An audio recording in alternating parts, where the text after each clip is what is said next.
To open an HP ZBook Power G10 laptop, follow these steps.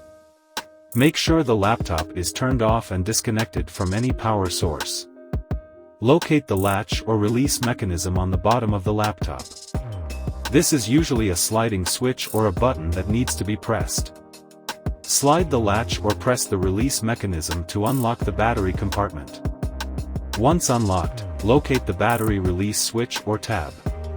This is usually located near the battery compartment. Slide or press the battery release switch/tab to release the battery from its compartment. Gently lift the battery out of the laptop. With the battery removed, you can now access the internal components of the laptop, such as the RAM, hard drive, and other upgradable parts.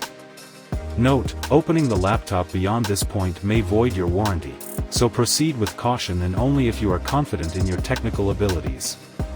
For more tips on how to troubleshoot on this laptop, watch the next videos. Don't forget to like and subscribe to our channel.